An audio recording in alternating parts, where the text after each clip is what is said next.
Hopefully the month of February is more successful than January was as far as reading and health. Would be great. I was sick the first 3 weeks of January. So here's to fingers crossed February should go much more smoothly because we actually have stuff to get done. I'm Quinn Moon. I write queer fairy tales, and February is going to be all about prepping for the month of March, which I will go into in a separate video. This video will talk about what books I'll be reading in the month of February, and the prep will be generally touched upon, but that will be expanded upon separately as mentioned like 2 seconds ago. So first, I do have 2 book clubs that will be meeting in the month of February. The first book that I will be reading is The Thursday Murder Club by Richard Osman. And I'm actually going to read it because I can't remember how to say this word because I just don't say it often. So this book follows 4 friends who are septuagenarians as they meet for their weekly jigsaw puzzle in a peaceful retirement village. They love talking about cold cases, unsolved murder mysteries, and they're speculating this through their jigsaw puzzling goodness when a murder takes place and all of a sudden they are in the midst of a case that they are trying to solve. So my guess is that this book follows 4 little senior citizens out to solve a case, and if that doesn't sound like the coziest thing in the world, I don't know what does. I am hoping to just get a bunch of fun shenanigans. I don't want there to be high stakes at all. This is the first in a 4-part series that my book club is reading. We're not reading the whole series, just the first one. I just can't wait because this just sounds like all sorts of silly. The other book I will be reading for my other book club is I Cheerfully Refuse by Leaf Anger. So the blurb starts off very dire. Set in the not too distant America. We don't end well in the not too distant America, apparently. In this book, we follow a musician who embarks on a quest on Lake Superior as he is off to find his book-selling wife. He is bereaved, so I'm assuming the wife is deceased. On the way, they encounter a bear named Rainy who seeks refuge in the harbors, fogs, and remote islands of the inland sea of Lake Superior. Throughout this quest, they encounter lunatic storms, corpses rising out of the warming waters, and once they finally reach the shore of this inland island, they encounter an increasingly desperate and illiterate people, a malignant billion ruling class,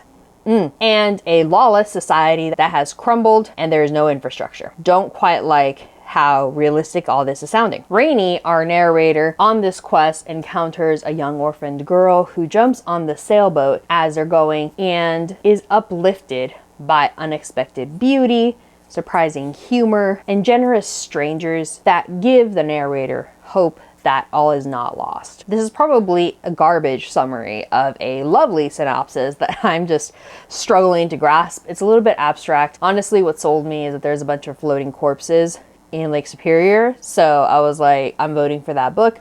We're reading it. I will hopefully have a better summary for you at a later time after I read it in March, since I got to finish it by like 3rd week of February. I will be going out of town in the month of February, and typically I like taking a short rom-com that I can read on the flight. Instead, I will be taking Thornhedge by Kingfisher. Not exactly a rom-com, but a short, fantastic read. I haven't even read it. I'm pretty sure it's going to be phenomenal. It is a Sleeping Beauty retelling. I've been wanting to read this for a minute, but I was not going to read Kingfisher with brain fog. She deserves better. So I'll be reading this on my flight. Hopefully it's just quick. I'm probably going to annotate, so I need to take at least a ruler and a pen, but I'm really excited to get this read over my slightly long weekend. And then this month, for the queer fluff of the month, I will be reading Cursed Boys and Broken Hearts. I have started this already, and it's definitely fluff. It's really angsty. The author does preface with the fact that depression is a very prevalent theme in the book. The options to tackle depression, the different ways to manage it, the different sources trying to find self-worth again. And that's very prominent right off the bat. I don't have an issue with that. I'm struggling with the narrator, and you know what it is? The whole beast situation. I get it, you know, Red Rose, Beauty and the Beast, all that good jazz. I love me a fairy tale. The literal line, who can ever love a beast, is a little rough because I'm just like, you're like an attractive 20-year-old kid. So It's fine.